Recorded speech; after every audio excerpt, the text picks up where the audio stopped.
Why is dioxygen a gas but sulfur a solid? Well, this has to do with a very unique property of oxygen. Oxygen belongs to second period, and that means oxygen forms a very stable pi bond with other oxygen atom. O double bond. O is a powerful, stable and a very happy bond. Can I say the same for sulfur? Is S2 a very stable entity? No. Why?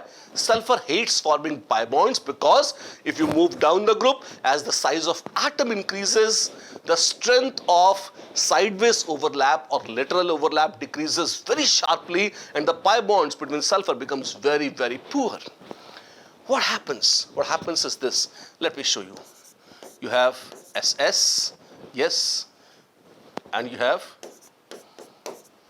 and then let's take, say, if we have these SS molecules like this. What is this? I have tried to draw, say for example, if you have 4 S2 molecules, and S2 molecules are not very stable actually. But then what happens is, because they quite dislike forming this double bond, but please note, for satisfying valencies, sulfur must form 2 bonds. Just imagine, in case it may happen that they may just break away a single bond. Oh my God, that's bad. Valencies are not satisfied. I know that. Of course I know that. Hai? Now, let's say if we join them like this. Oh wow, what is this? What you've got just now, my dears, is the classic ground structure of sulfur. And this structure, please note, each sulfur has formed 2 bonds. Instead of 1 sigma and 1 pi, now it is forming 2 sigma bonds, which are definitely much more stable than 1 sigma and 1 pi. Effectively, S4 has undergone tetramerization. It has undergone tetramerization, and if you see, what you can notice, my dears, is a classic ground structure of sulfur. Yes, since sulfur cannot form double bonds nicely, it polymerizes, rather it tetramerizes to give you this ground structure. And since the molar mass of S8 becomes very, very high, let me just compare. What is the molar mass of oxygen? O2. Well, O2 would be 16 plus 16, 32. And sulfur is 32 into 8. Oh my God, that's enormous. This is 256 grams per mole. If the molecules become heavy, they become solid. They are no longer liquids or gases. Oxygen, being a very light non-polar molecule, is a gas. S8, although non-polar, but it's very heavy, and that is why it becomes a solid. Knowing the electron gain enthalpy values for O to O minus is minus 141, which is exothermic. Please note the negative sign. And O to oxide ion are 702 kilojoules per mole, which is grossly endothermic, my dears. Please note. Respectively, how can you account for the formation of large number of oxides having O minus 2 and not having O minus? What kind of question is this? Did you understand the question itself? What they're trying to say is this. Okay, if oxygen forms anion with single charge, minus 1 charge, this reaction is exothermic, very favorable, it releases energy. So oxygen should actually have a tendency to form minus 1 charged anions. On the other hand, if you compare, we are aware that oxygen actually forms minus 2 charge anions, di-negative anions. But what they're asking is this, that in order to form a minus 2 charge anion, this is very unfavorable, plus 702. That means you have to absorb lots and lots of energy, which is energetically not favorable. If you just look at thermodynamics, it looks that oxygen forming minus 1 is much more profitable and forming minus 2 is much less profitable. Why is it then oxides contain minus 2 oxygen and never, nearly never minus 1 oxygen? Can we explain? This is the question. And what is the answer? We can say that yes, formation of minus 1 may be energetically favorable, exothermic, and minus 2 is endothermic, which is bad. But then I just don't have an anion, I also have a cation, and after cation and anion have reacted, I have an ionic lattice. Minus 1 and minus 2, if you compare, as the negative charge or in general any charge on cation and anion increases, lattice energy increases like anything. If you just compare, fluorine has minus 1 charge, and with sodium, if you have fluoride, the lattice energy is barely 923 kilojoules per mole. If you have oxide, it is 2481 kilojoules per mole, which is very high. Why the sudden jump? Now please note, O minus is something which would be a little bigger than F minus because of less nuclear charge. Charge is -1 only. So in case we had Na plus and O minus, lattice energy would have been even less than 923 kilojoules per mole. On the other hand, if oxygen chooses to form -2, although -1 to -2 may sound bad, it may sound endothermic, but there is a silver lining, more than silver lining actually. If oxygen forms -2, then -2 with cations would have much greater exothermic, much more exothermic lattice energy. And this extra lattice energy, this extra energy which is increased, which is released in formation of lattice, compensates for this extra expense which you might have incurred in forming -2 anion of oxygen. One more example, fluoride is just this much, oxide is considerably more. That extra energy is of course released because now oxygen has -2 charge instead of -1. And this extra lattice energy, my dears, compensates for the extra energy absorbed in formation of oxygen dianion. Which aerosols deplete ozone? Well, chlorofluorocarbons or freons are the aerosols which are blamed for depleting ozone. So we can say CFCs or chlorofluorocarbons. They are very popular aerosols and they are the culprits for destruction of ozone layer. When ultraviolet light strikes them, their CCl bond breaks up, it releases chlorine free radicals, and these chlorine free radicals are the ones which eat away poor ozone. So they are the ones which are responsible for depletion of ozone, chlorofluorocarbons or freon. In general, freons also they are called. Describe the process of manufacture of sulfuric acid by contact process. Well, let's take a look. When you're trying to manufacture sulfuric acid, the first step is you have to have SO2, sulfur dioxide. So first, in case you are starting with a sulfide ore or sulfur, they are first roasted in air. They are burnt in air to get sulfur dioxide. This sulfur dioxide is then in step 2, catalytically oxidized to give you SO3. The first step is sulfur is burnt to give you sulfur dioxide. Second step, this sulfur dioxide is oxidized. Now this oxidation part is a bit difficult. It requires a catalyst to form SO3, and then this SO3 is absorbed in concentrated sulfuric acid, not in water. Let me warn you, it is then absorbed in concentrated sulfuric acid for various reasons which I'll tell you, and then this forms oleum, oleum. H2SO4 gives you H2S2O7. Once you have this H2S2O7 of fuming sulfuric acid, that fuming sulfuric acid is then diluted with water separately to give you sulfuric acid. Wow, that is the process? Yes, my dears, that is the process. Look at this reactor for actual conversion of sulfur and oxygen to sulfuric acid. First, we have molten sulfur is being poured, you can see yellow colored, and air is blown in.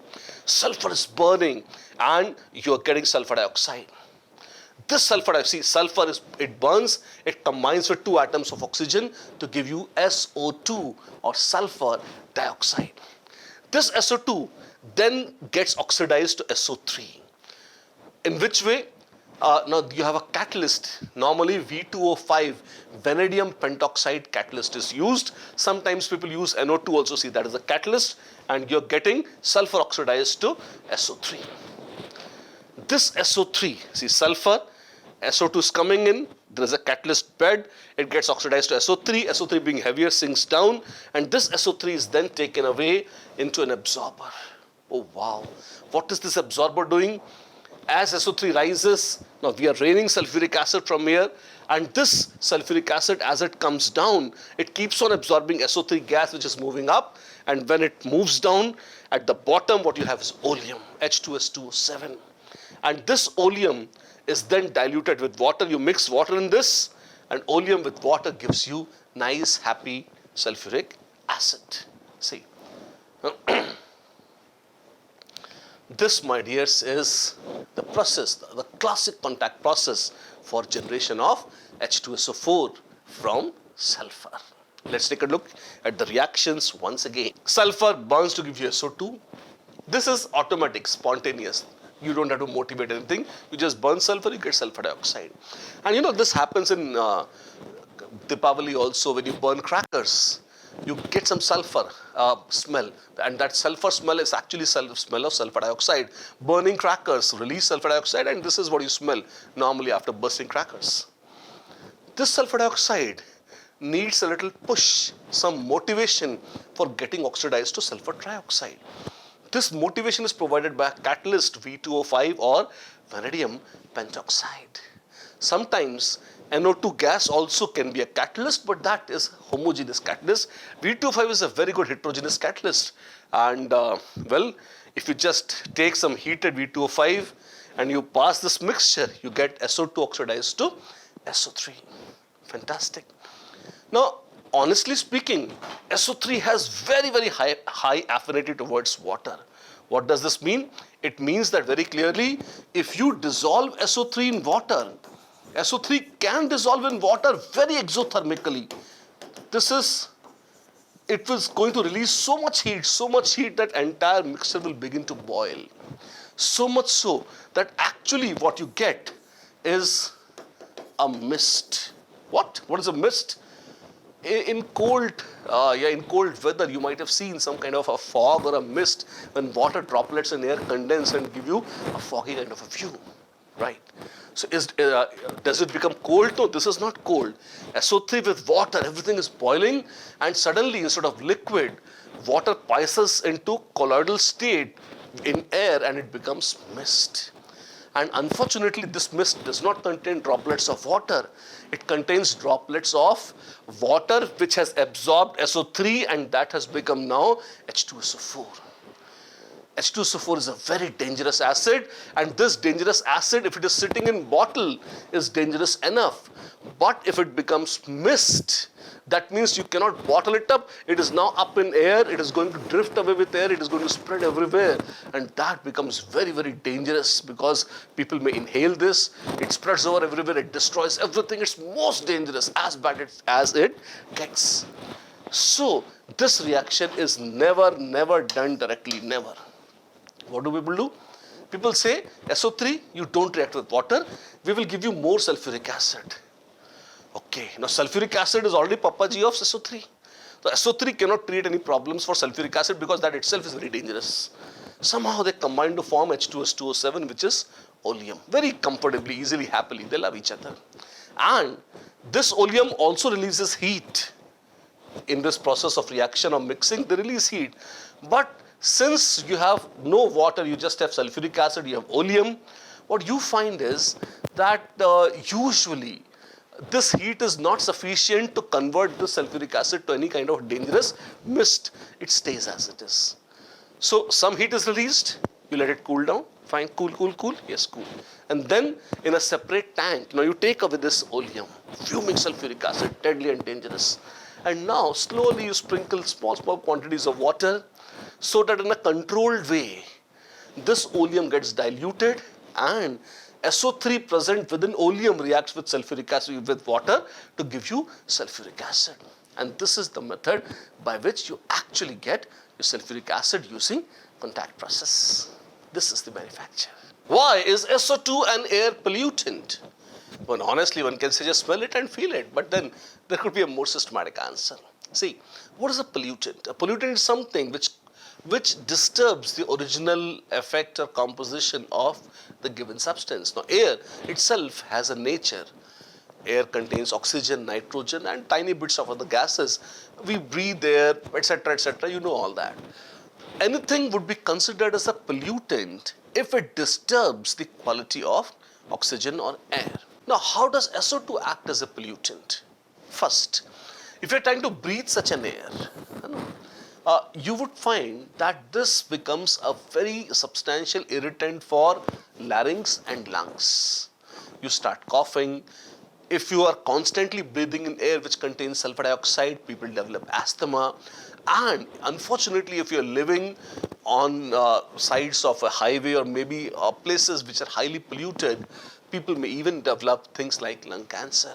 That's very dangerous. Of course, not a pleasant thing. So in that sense, SO2 is a direct danger for humans who breathe because it is an irritant for larynx and for lungs. Why? Because it is acidic in nature. Second,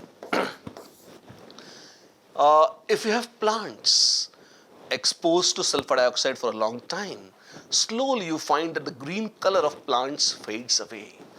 Green color of plants, I hope you appreciate that plants contain chlorophyll and because of which they are able to produce food. If that itself is disturbed, plants die. And I mean, this is as bad as it gets. If you kill something, you're bad, right? So, sulfur dioxide can cause chlorosis. Chlorosis is, the decay of leaves because they become pale, they become decolorized, and they ultimately die. And this chlorosis is also the effect of pollution by sulfur dioxide. So, it is dangerous for humans. It is dangerous for plants. Okay, so we understand that SO2 is a pollutant for all living beings, is it? It's actually dangerous for the dead also. How? SO2 can cause acid rain. What? Yes. SO2 is a deadly, ugly and a dangerous gas. SO2, and especially when it is in oxygen and you have small quantities of nitrogen dioxide which acts as a catalyst or light which also can catalyze this, you can get SO3. And this SO3 can dissolve in water or moisture from air and it can form sulfuric acid. This sulfuric acid in the form of small droplets can be present in the atmosphere, and when clouds rain, this is washed down and it comes down to earth. The SO2 itself, or much worse in the form of sulfuric acid, it can come back with rain, and that, my dears, is called acid rain. Imagine acid raining from sky. This is definitely not pleasant. It causes forests to get wiped out because, again, if you're bathing them in acid, obviously they are not going to have a good time. Stones begin to dissolve, they begin to decay. Marbles, or in general, most of the stones actually are affected by acids. Yes, is it bad? It's very, very bad as it gets. So because of all these reasons, SO2 functions as a pollutant in air. Why are halogens strong oxidizing agents? As a matter of fact, halogens happen to be one of the strongest oxidizing agents in the entire periodic table. Why is it so? That is the question. The answer is very simple and very interesting. If somebody acts as an oxidizing agent, that means they themselves have a very good tendency to undergo reduction. Is it that halogens undergo reduction very comfortably? And the answer is very much yes. You find that this reduction potential, half of X2 takes electron in the presence of water to form X minus aqueous. This is the standard reduction reaction in solution state, of course, and this, or the tendency for this reaction to happen, can be measured in terms of SRP, or standard reduction potential. So E naught of X2 to X minus, and this can be measured in 2 or 3 steps. You can break it down. First of all, X2 has to get broken to X gas in case you are dealing with gaseous stuff. That means this is half of EXX, bond dissociation energy, which is endothermic. So you find that typically halogens have just a single and a stupid bond. That bonds is not very difficult to break. Since halogens have a low bond dissociation energy, their bonds can break very, very easily. Then they must accept electron to form a single anion. Yes, and they have high electron affinity. That means they release a lot of energy in accepting the electron because they feel very happy. They just need one more electron to complete their octet. And then, chapak, you throw them in water and they form an aqueous ion. hydration energy is very high. No, I would not say very high, but good, very good. For F minus, it is very high because of very small size. Chloride, bromide, iodide, it becomes less, but still it is a good number. So you find the expense is breaking the bond, which is less. The profit is accepting the electron and hydration energy, both of which are good. So halide ions have high hydration energy. At the same time, halogen atoms have high electron affinity. Because of these two steps, they release a lot of energy, they are very favorable, which means, and since halogens themselves have very low bond dissociation energy, you find that endothermic portion is very small, exothermic is very good. That means the overall tendency of halogens to undergo reduction is very, very high. And since they have a good tendency to undergo reduction themselves, they get reduced, they oxidize others, and they're called oxidizing agents. That's it. Explain why fluorine forms only one oxoacid, HOF. Truly speaking, even HOF is hardly an oxoacid as such, but this is the way people like to call it. Please remember, chlorine can form things like HClO2, HClO3, HClO4. In general, say if you have HXO2, it is typically this.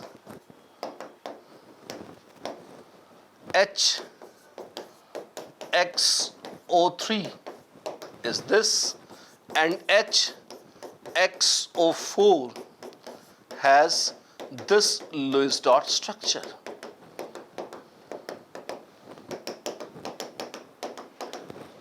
Now each of these structures, if you see, HXO2, HXO3, HXO4, they have expanded octet.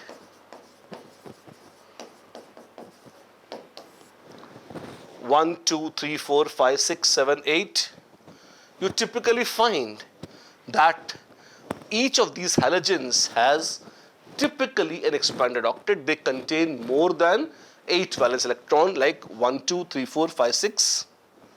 1, 2, 3, 4, 5, 6, 7, 8, 9, 10, 11, 12, 13, 14. Oh my God. 14 valence electrons are shared. Yes. This way 1, 2, 3, 4, 5, 6, 7, 8, 9, 10. 10, 12, 14 valence electrons. Each of them are hypervalent. But fluorine is a second period element. So it cannot expand the octet. And the only oxyacid which is possible without expanding the octet of fluorine or halogen atom is HOX. So fluorine forms HOF and it does not form the other oxoacids.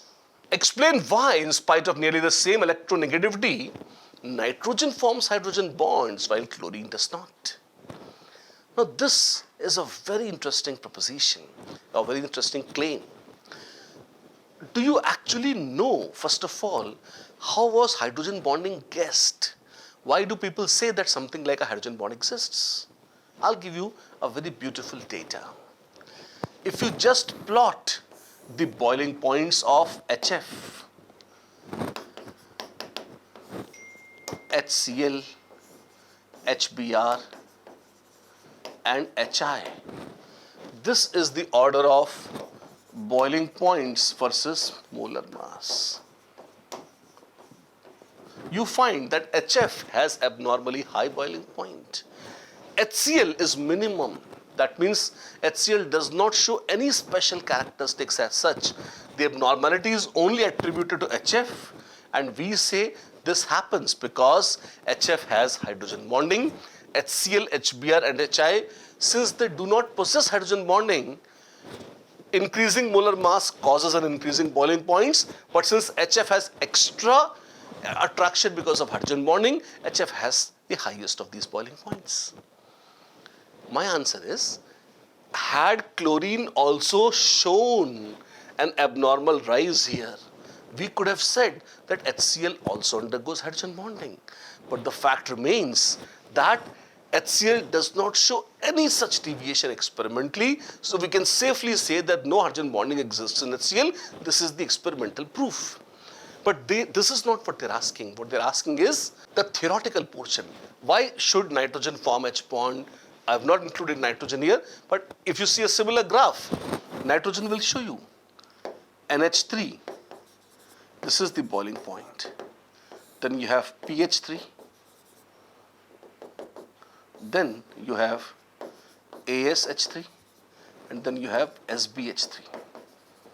Now nitrogen is very funny in the sense that nitrogen shows you a boiling point which is in between ASH3 and SbH3, but still all it means is that nitrogen in ammonia has some abnormally high boiling point as compared to these. PH3, ASH3, SbH3, because of increasing molar mass, they show higher boiling point, but nitrogen has abnormality because of hydrogen bonding.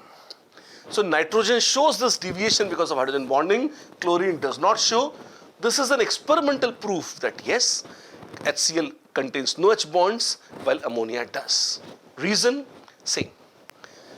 We agree that ammonia is a polar molecule. Yes. And hydrogens are delta plus here. Fine. In HCl also you have a polarity. Fine. This has delta plus, this has delta minus. And honestly, in case of HCl, you would find that chlorine and nitrogen, if they have similar electronegativities, delta plus also would be significant on hydrogen. But the size of Cl is bigger. And that is why when they try to form hydrogen bonding with another HCl molecule, the distance becomes larger. Because of bigger size of Cl atoms, because of larger distances, you find that a good hydrogen bonding is no longer possible. How can I show it with surety? Because of this data. I have an experimental data that it does not show. That means that size has become so large for Cl as compared to nitrogen that while nitrogen was able to show a bit of hydrogen bonding, not much here. Please note, it is not highest, it is in between. But HCl shows nothing because the huger size actually just cancelled out the benefits of high electronegativity, and no hydrogen bonding is possibly seen in case of HCl because of bigger size of Cl as compared to nitrogen atom. Right, two uses of ClO2. Now chlorine dioxide, my dears, is a gas which is probably the most useful gas or oxide of chlorine, and its best use is, first of all, the paper on which you are writing. Most probably that paper has been prepared by bleaching wood pulp using chlorine dioxide only. ClO2 is used as a bleaching agent in paper and textile industry. In fabrics, in clothes, on paper, ClO2 is a very effective and a very popular bleaching agent. What else? It is also a disinfectant. It's very crude, very powerful. So if you have sewage, okay, or sometimes if you are trying to purify when drinking water, if you want to kill germs and bacteria, people use this dangerous and poisonous ClO2 for the same purpose. Also, if you have some vegetation or algae which are decaying, they let out a lot of stink, a lot of bad smells. Sometimes people treat them with ClO2 so that the bad smell is killed. Sometimes people like to eat them also, and then they have very nauseous tastes. ClO2 is just used for reaction and changing their composition so that they become palatable and smellable. Not a very happy use, but yes, this is what people use it for. You can write down any two of these, whichever you feel like, right? There we are. Why are halogens colored? Now this is lovely. Why is any substance colored? Any substance appears to be colored to human eye because it absorbs certain wavelengths from visible spectrum. Now why should a halogen absorb any wavelength from visible spectrum? For this, my dears, you have to look at the molecular orbital diagram of a halogen molecule. Let me give you an example of F2, and you can generalize this for any other halogen. Let me write down the MO configuration. It is sigma 1s2, sigma star 1s2, sigma 2s2, sigma star 2s2. It is standard.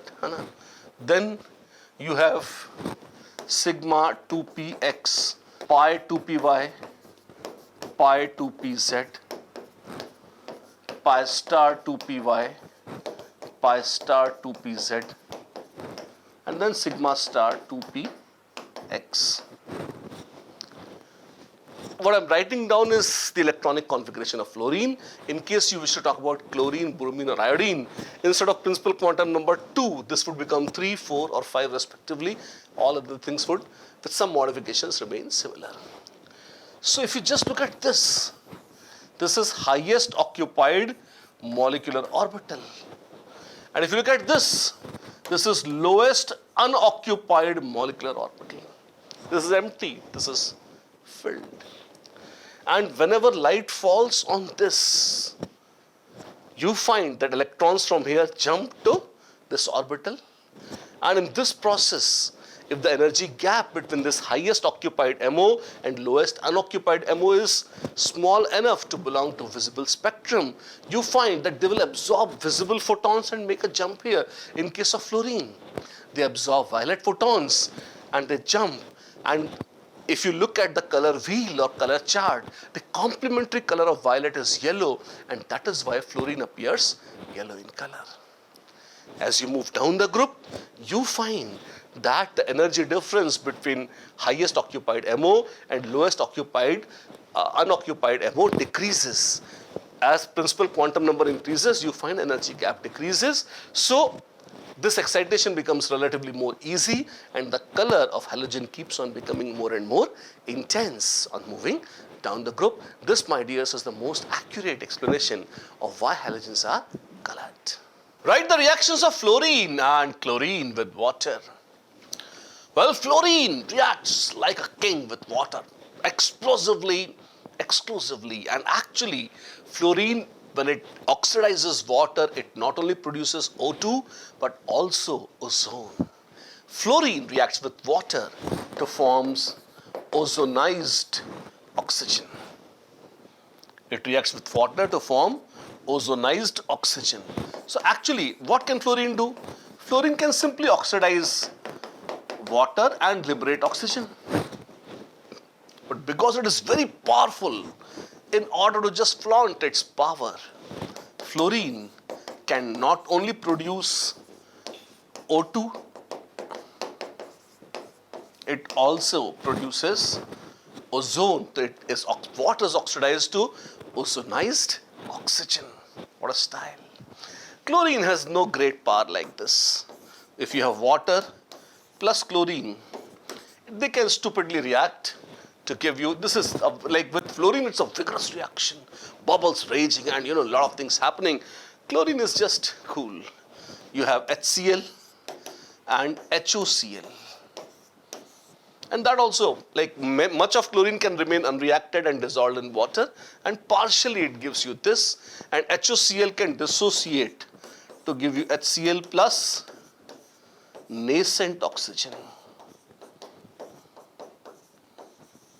And this nascent oxygen is something which can oxidize others, and it is a very, very common and a very popular bleaching agent. Wow. And that is the reaction because of which chlorine can function as a bleach in presence of moisture. We say that. This is the reaction of fluorine and chlorine with water. How can you prepare chlorine from HCl and HCl from chlorine? Write the reactions only. Well, if you want HCl to give you chlorine, there is a process. You have to oxidize HCl to chlorine, and you can do that by, well, simply using oxygen also. This is called Deacon's process. You use cuprous chloride or cupric chloride mixture as catalyst, and this copper chlorides, they function as a good catalyst, and when you have HCl and mixture of oxygen, they can be oxidized to Cl2 and H2. This is the industrial process by which you can obtain chlorine in huge quantities using oxygen as the oxidizing agent. Is opposite possible? Yes. From chlorine, can you obtain HCl? The simplest thing is you mix it with hydrogen and just shine light, there will be an explosion, and all the chlorine would be converted to HCl. That's simplest but a little dangerous. If you don't want to cause explosion, just use a catalyst. That also, copper chloride would be a good catalyst, and again you would be able to obtain HCl. What inspired and Bartlett for carrying out reaction between xenon and PTF6? No, Mr. Bartlett was actually conducting some reactions of PTF6 radicals which are very, very reactive with oxygen. And when he reacted O2 with PTF6, he got this solid O2 PTF6. It contained O2 plus cation and PTF6 minus anion. Wow, that's phenomenal. And then when he looked at data table, he discovered that for molecular oxygen, the ionization energy is 1175 kilojoules per mole, and for xenon, he found that ionization energy would be barely very close, 1170, a little less only, more or less same. If O2 can be oxidized to O2 plus and it can form a compound, xenon definitely could do that. Well, he had no xenon, so he ordered it. Later on when it came, when he mixed it with PTF6, wow, wonders. The moment he mixed, he got an orange colored compound. That was Xe plus PTF6 minus, people imagined. And this is how the myth that noble gases are inert was broken. He actually devised the reaction by which noble gases could react. What are the oxidation states of phosphorus in each of the following? Well, H3PO3. How do we find that? Hydrogen is +1 into 3. Say phosphorus is X and oxygen has 3 molecules, each of them -2, and the total is 0. Solve it. You would find phosphorus as +3. That is simple. In this case, say it is Y. You have 3 chlorines, each of chlorine is -1. Total is 0. So Y is again +3 in PCl3 2. This is +3. In calcium phosphide, calcium is a group 2 element. So you have 3 calcium atoms, each of them is +2. And then you have 2 phosphoruses. Say this is Z, so Z will be -3. You have phosphide, that means -3 anion of phosphorus here. Phosphorus is present as +3, +3 and -3 in these oxidation states, in these compounds. What about these? Na3PO4, sodium is +1. We have 3 sodiums. Phosphorus says W. You have 4 oxygen, each oxygen is -2, total sum is 0. Solve this out. W would come out to be +5. In phosphates, typically phosphorus is present as +5. POF3, very fanciful. Phosphorus is, say, V plus oxygen is -2 plus fluorine. There are 3 fluorines, each of them is -1, total is 0. You solve this out. Again, phosphorus would come out to be +5. So in 4th and 5th, phosphorus exhibits a very unique state of +5, which of course happens to be even the most stable state of phosphorus. Write the balanced reactions for each of these reactions. NaCl is heated with sulfuric acid with 1 pinch of manganese dioxide. Now NaCl solid, and if you have concentrated H2SO4, just try heating this out. You would find that NaCl with H2SO4 gives you NaHSO4 and HCl. Unfortunately, this HCl in presence of manganese dioxide can be oxidized to chlorine. So of course, you have chlorine, and then sodium would form sulfate, Na2SO4. Manganese would be reduced to MnSO4, and of course, you have water. Let's balance this out. -1 to 0, +4 to +2. So you should have 2 here, you have 1 here, and you have 2 here. Yeah. This balances this out, and this is the reaction you have, my dear. Chlorine gas is passed into a solution of NaI in water. Well, you have Cl2 plus NaI. You have 2 NaCl plus iodine.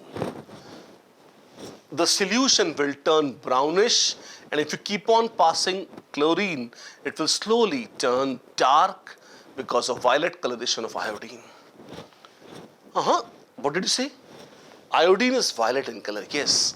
But the moment initially this iodine is produced, if you have some I- remaining, it will form I3 minus aqueous, which is when dilute it is yellow, when concentrated it is brown in color.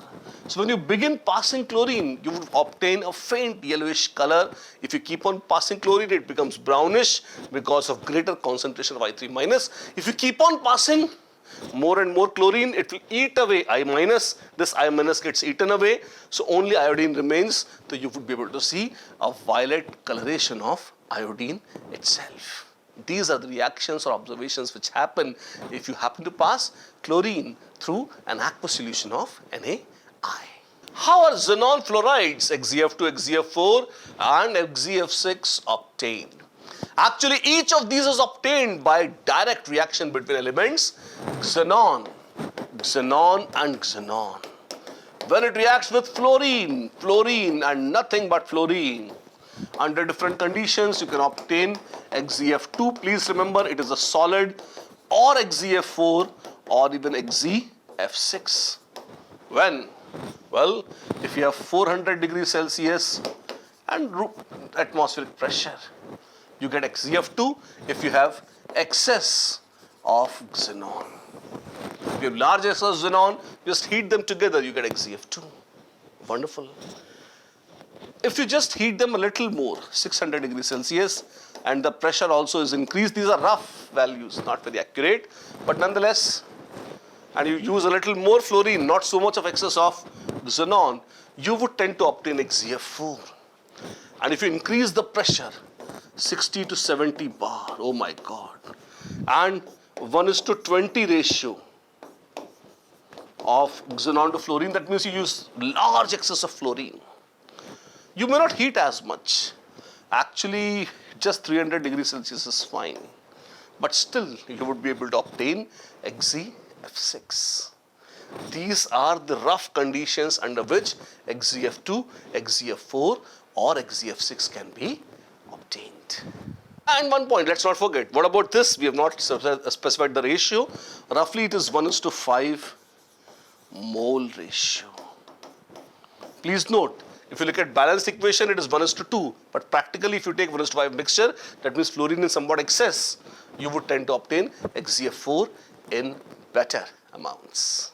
With what neutral molecule is ClO minus isoelectronic? Is that molecule a Lewis base? Let's take a look. First, let us draw ClO minus. This is a structure. And if O minus can be replaced by F, well, we have FCl.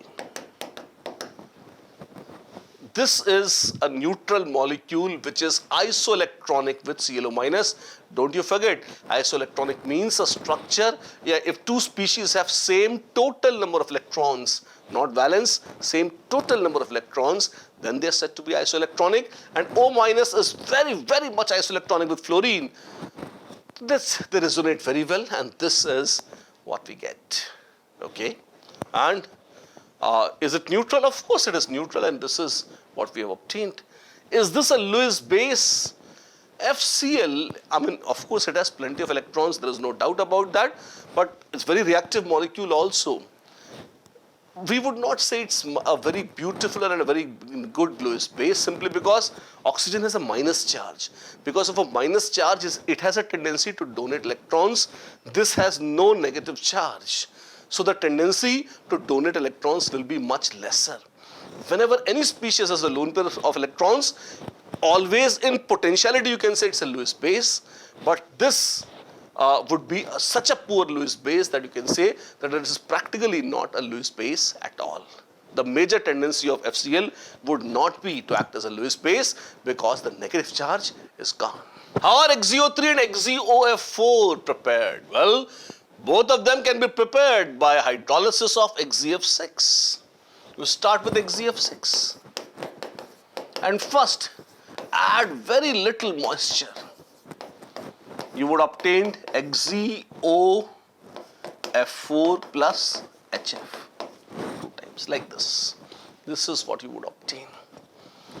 If you add again a very little amount of water, you can obtain XeO2F2, which is not mentioned here. but you will obtain that.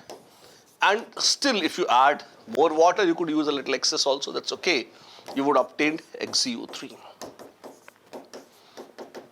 So in 3 steps of hydrolysis starting from XeF6, you can make XeOF4, even XeO2F2, and finally landing up on XeO3. This, my dears, is one method for preparation of XeO3, which also incidentally includes 2 more compounds, XeOF4, which was asked, and one XeO2F2, which was not asked, but we have given you additional information about.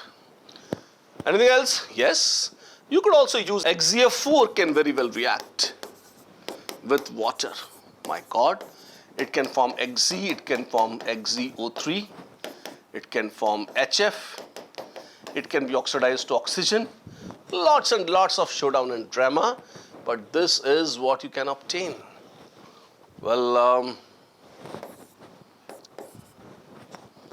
this will give you Xe, XeO3, HF.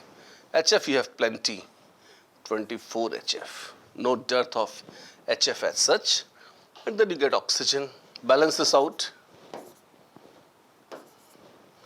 Please note, this can be balanced in more than these ways, but I have just given you the NCERT reaction, stupid though it is, but then we'll just take it to heart and mug this up. You can do the same if you wish, but this is what is mentioned. Arrange the following in the order of property indicated for each set. You have F2Cl2 Br2 and I2 increasing bond dissociation enthalpy. This is very interesting because the stupidest is II. And then you have FF. And then you have BR, and then you have ClCl. Strangely, there's an exception. Fluorine jumps up. And in spite of being the shortest bond, it is not the strongest, but one of the weakest bond because of lone pair repulsions between FF atoms. This is, my dears, the correct order of bond dissociation enthalpy of halogens. And you have to mark this place up, there's no other way. Increasing acid strength, HF, HCl, HBr, HI. What happens if you move down the group? The strength of hydroacids increases. Why is it? It is because on moving down the group, the size of halogen increases. If the size of halogen increases, you find that F minus, Cl minus, Br minus, I minus, the conjugate bases, you find basic strength decreases. Why? Because as the size increases, the lone pair spreads on bigger volume, it becomes more stable. I minus is much more stable, so Hi can give away H plus much more easily, and Hi becomes a stronger acid. Ammonia, phosphine, arsine, stibine, and bismuthine increasing basic strength. On moving down the group, the basic strength decreases. Ammonia is a weak base, it turns red litmus blue. Phosphine, arsine, stibine, they are more or less same, they are close to being neutral actually, but still basic strength decreases somewhat, and bismuthine is so stupid that it becomes somewhat acidic actually. So all these are neutral towards litmus, let me inform you, and the basic strength is substantially more for ammonia and substantially less for all others, but yes, it decreases down the group. Why? Size of atom increases, lone pair is spread over bigger volume, becomes more stable, donation becomes difficult, basic strength decreases. Not just this, they are unhybridized. So lone pair in pure S orbital. S is spherical, so difficult to donate, and it is attracted more strongly. Ammonia is sp3 hybridized. Lone pair lies in sp3 orbital, which is again directed in one direction, donation becomes easier. All these reasons are quoted for this order of basic strength. Which one of the following does not exist? XeOF4, NeF2, XeF2, XeF6. NeF2 does not exist. XeF2, XeF4, XeF6, yes, they very much exist. Mix xenon with fluorine, you get the fluorides. Neon, my, neon, you can't make it react with fluorine. It is too reactive. Give the formula and describe the structure of a noble gas species, which is isostructural with ICl4 minus. noble gas species.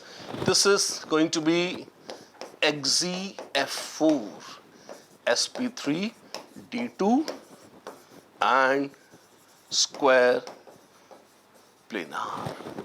That would be I minus is same as xenon, Cl is similar to F, XeF4 is isostructural.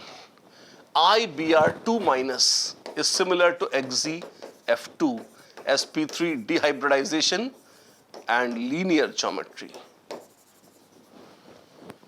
sp3d only it is, na? I just wrote that 2 by mistake, don't consider. BrO3 minus would be similar to XeO3.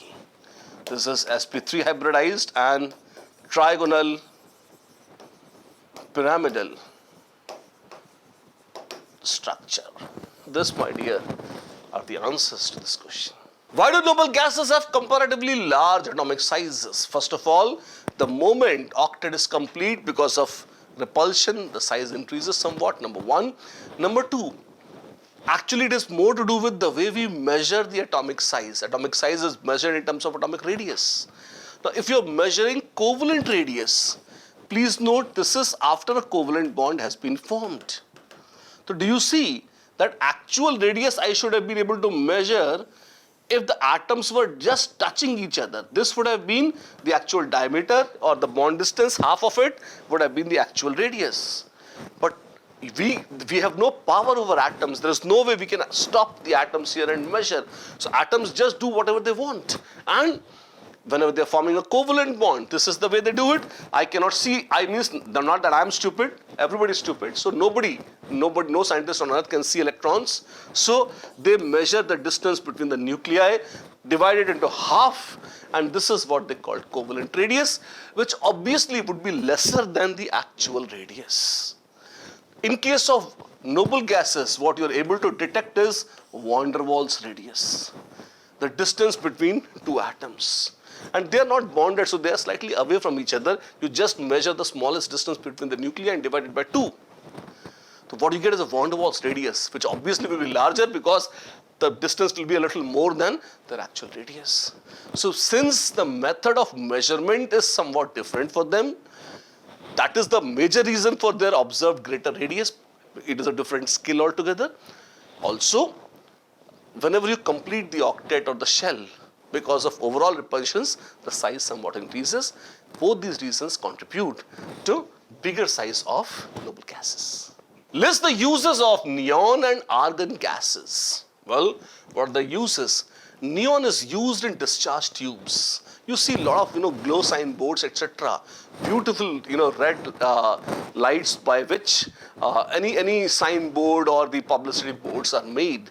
Neon signs they are called because they have glass tubes filled with neons. If you apply potential difference, they start glowing red, and neon is used in discharge tubes and fluorescent bulbs for advertisement and display purposes. Yes.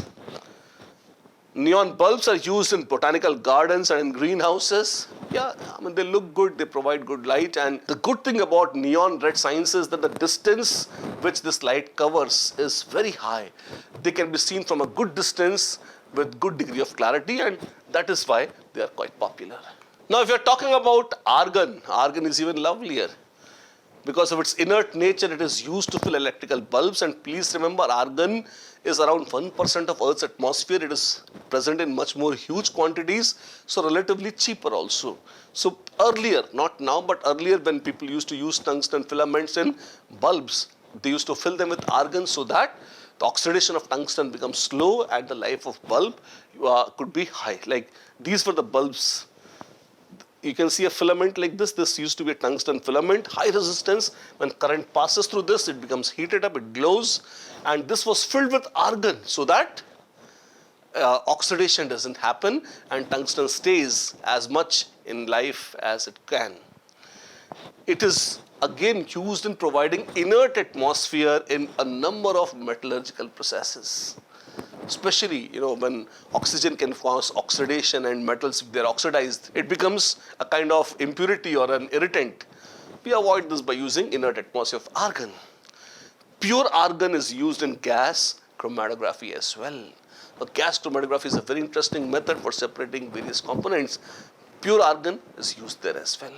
In case you are trying to weld some very sensitive materials which can catch fire, like aluminium for example, aluminium cannot be welded in presence of oxygen, but if you have inert atmosphere of argon, there is a possibility that you might be actually weld aluminium, and so such sensitive uses are done for argon. This, my dears, was the chapter of or the NCERT questions discussion for P block elements. I hope you found this useful. This will be great and useful, no doubt, and we'll see you for a different chapter.